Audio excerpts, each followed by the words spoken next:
Oke, Bismillahirrahmanirrahim. Assalamualaikum warahmatullahi wabarakatuh. Buat adik-adik sekalian, untuk yang kelas 7 ya, ini Bapak berikan video singkat untuk membahas mengenai kisi-kisi, karena siapa tahu kalian ada yang bingung mengenai kisi-kisinya untuk persiapan PAT. Nah, kalian bisa belajar dengan mendengarkan baik-baik penjelasan Bapak ya, karena Bapak menjelaskan ini kisi-kisinya secara singkat supaya kalian bisa lebih paham mengenai materi yang dipelajari untuk PAT besok dalam pelajaran bahasa Inggris. Oke. Jadi untuk kalian ya, PAT besok dalam bahasa Inggris ini penilaian akhir tahun yang kalian kalau bisa pelajari baik-baik karena tidak bisa lagi diremedialkan untuk PAT. Oke, jadi jangan terburu-buru mengerjakan bahasa Inggris. Soalnya ada 40 nomor pilihan ganda, dikerjakan dengan baik, pelan-pelan dan hati-hati, waktunya 1,5 jam. Nah, untuk materi PAT, ini bukan kelas 8 tapi kelas 7 ya, itu ada 4 bab yang dipelajari, mulai dari bab 4 yang berjudul In the City, bab 5 yang In My Free Time, bab 6 Friends, dan bab 7 Sporting Life. Mungkin Bapak agak kurang sedikit menjelaskan itu mengenai yang bab 7 Sporting Life ya, jadi Bapak akan jelaskan dalam video ini materi singkatnya. Kita menuju ke bab 4, perhatikan baik-baik. Di bab yang keempat ya, nanti di sini akan ada penjelasan mengenai places in town ya, places in town or city. Jadi nanti akan Bapak tampilkan gambar ya, gambar mengenai benda yang bendanya itu kamu harus tebak apakah benda itu terdapat di mana. Nah, places in town ini ada banyak yang Bapak sudah jelaskan. Ada yang mengenai tempat yakni museum contohnya, banks, restoran, terus kemudian library, ya, chemist, itu, dan juga ada post office. Nah itu kamu harus tahu. Bapak akan tampilkan gambar, ya, gambar yang mana gambarnya itu kamu harus tebak benda ini terdapat di tempat apa yang dalam bahasa Inggrisnya nanti akan ada dalam pilihan. Oke, misalnya kalau kita cari ada gambarnya buku, books. Books di mana? Library. Library. Berarti pilih mana pilihan library. Ada lagi misalnya money. Money di mana?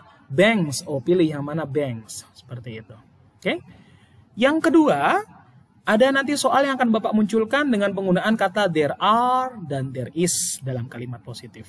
Ingat nak ya, there are itu digunakan jika kata bendanya itu jamak.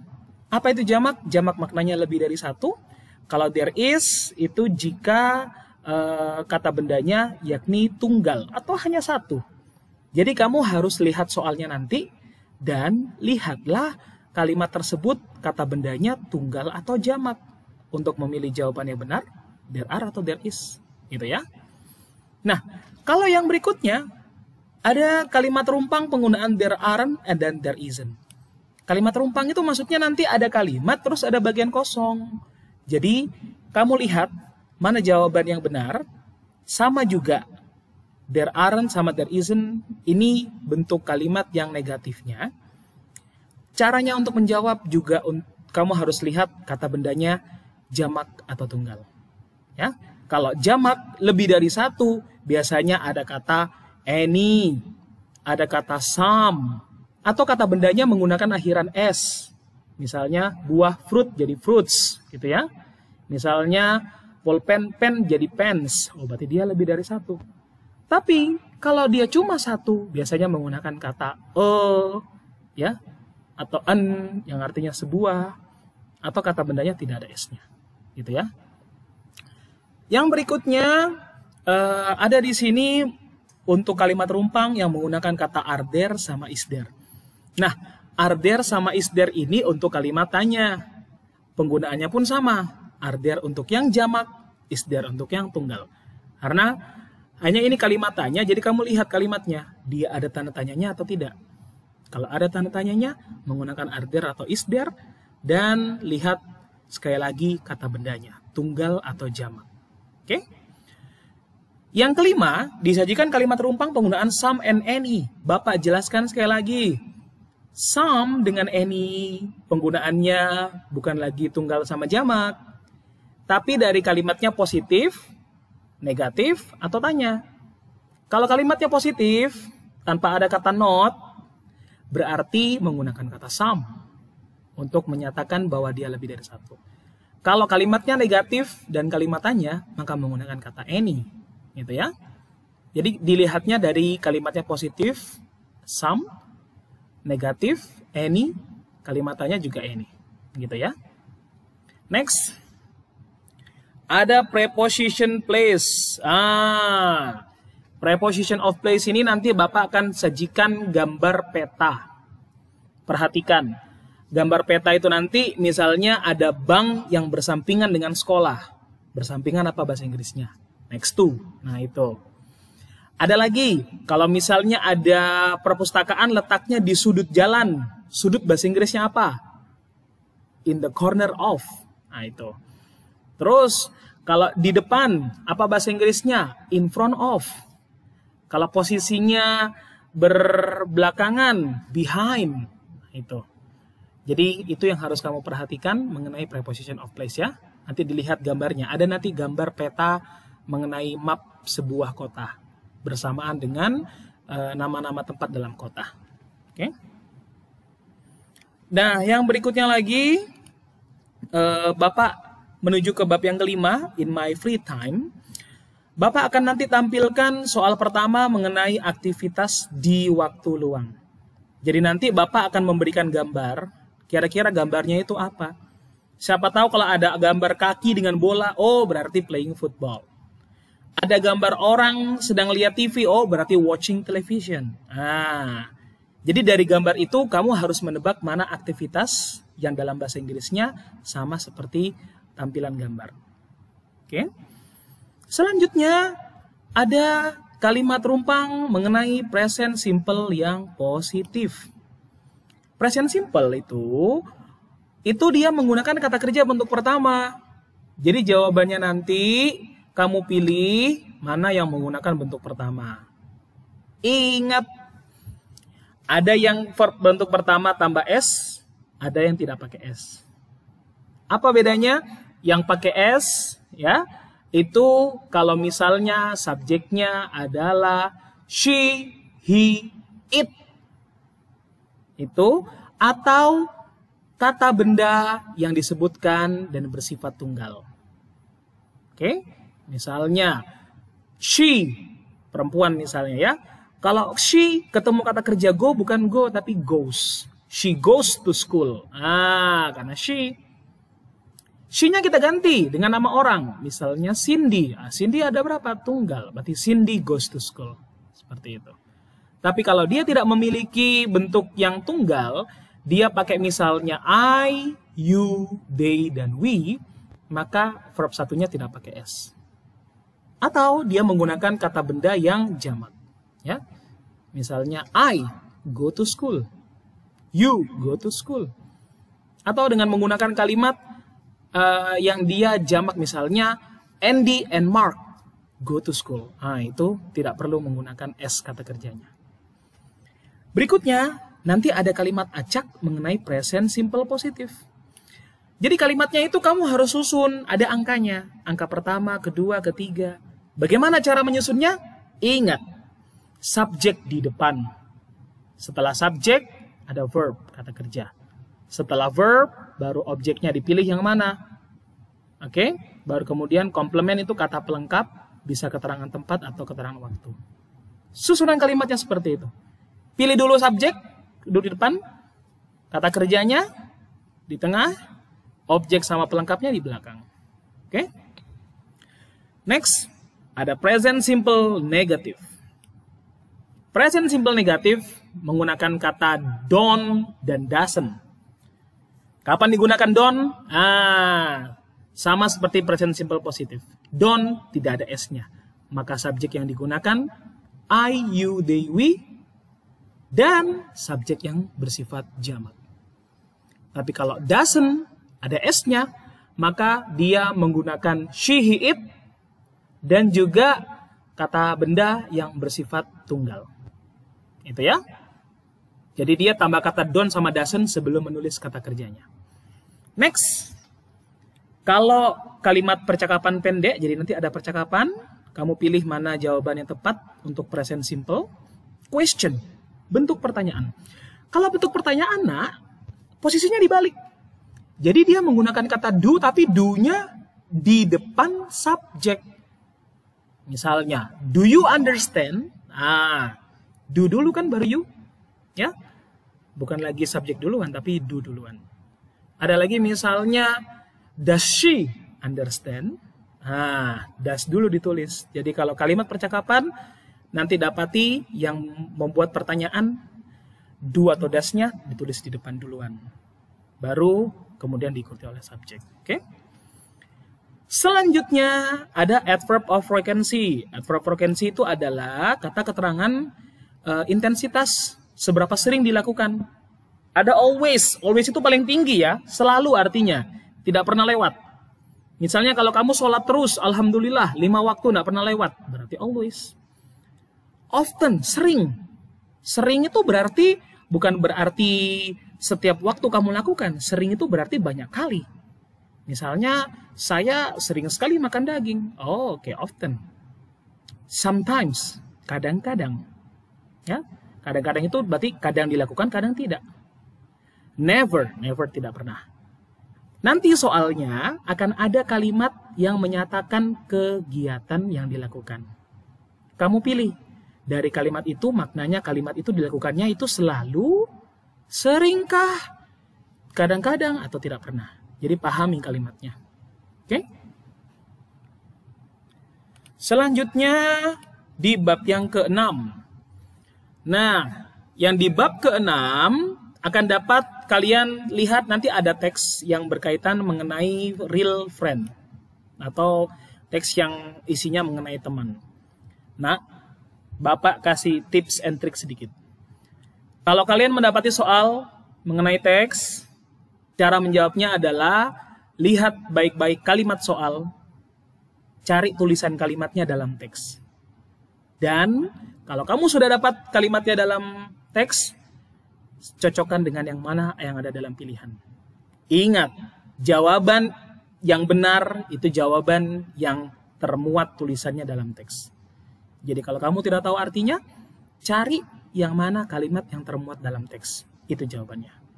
Oke? Berikutnya, ada gambar mengenai parts of body. Ini Bapak sudah pernah jelaskan. Mengenai nama-nama dari anggota tubuh dari atas kepala sampai ke kaki. Nanti akan ditampilkan melalui angka. Nanti akan ada angkanya. Misalnya, yang ini namanya apa. Yang ini namanya apa. Kamu tinggal pilih mana jawaban yang tepat. Oke. Selanjutnya, Bapak akan tampilkan juga nanti pertanyaan, what does he look like? Kalau kalian ingat, ini pertanyaan yang akan nanti Bapak kasihkan gambar orang, dan nanti kamu menjelaskan atau mendeskripsikan. Dulu Bapak pernah buat ya, yang gambar-gambar artis, kita menjelaskan. Rambutnya warna apa, atau matanya sipit atau belok, kemudian dia kulitnya warna apa, kurus atau tinggi. Nah itu nanti. Bapak akan tampilkan soal seperti itu. Kamu pelajari yang sudah kita berikan. Yang keempat, ada kalimat rumpang mengenai penggunaan have got sama has got. Ingat ya, have got sama has got ini digunakan untuk mendeskripsikan seseorang.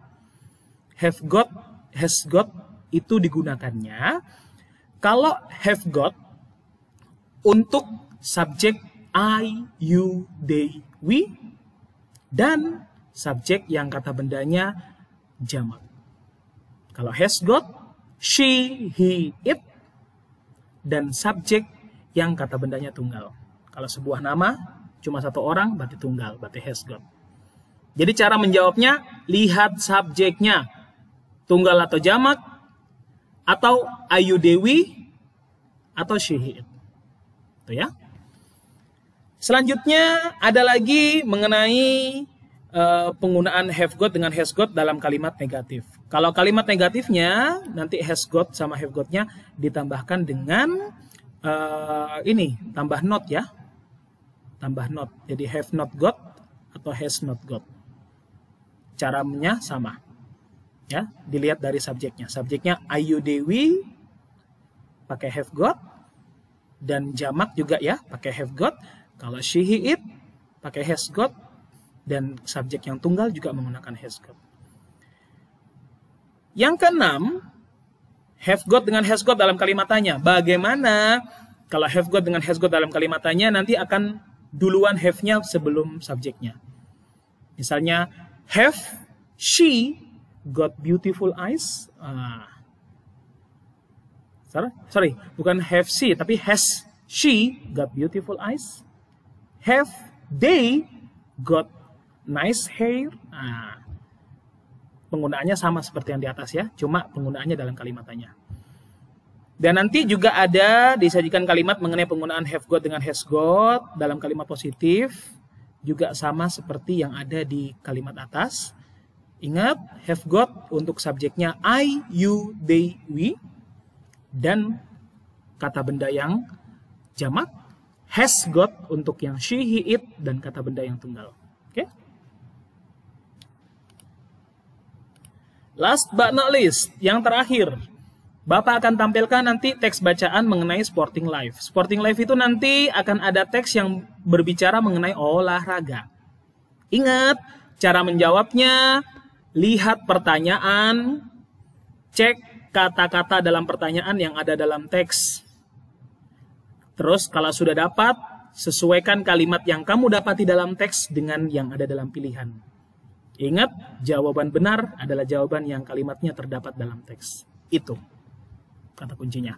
Kamu tidak tahu artinya, tidak masalah. Yang penting lihat baik-baik tulisannya, yang mana yang ada dalam pilihan. Insya Allah itu jawabannya. Oke? Asalkan kamu cari dulu yang mana kalimatnya yang ada dalam pertanyaan, yang juga terdapat dalam teks. Itu ya. Supaya kamu tidak usah menghabiskan waktu dengan mengartikan. Selanjutnya, percakapan pendek menggunakan can atau cannot. Ingat ya, can berarti bisa, cannot berarti tidak bisa.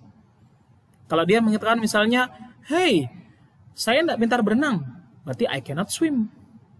Kalau saya dikatakan, hey, saya bisa ajarin kamu, berarti I can teach you. Seperti itu. Nah, yang ketiga, disajikan gambar jam dan memberikan waktu dalam bahasa Inggris mengenai jam tersebut. Telling time. Itu, perhatikan. Kalau jamnya itu lewat berapa menit, bahasa Inggrisnya past. Kalau jamnya itu kurang dari berapa menit, itu bahasa Inggrisnya to. Bagaimana Pak menentukan lewat atau kurang? Lewat atau kurang dilihat dari angkanya.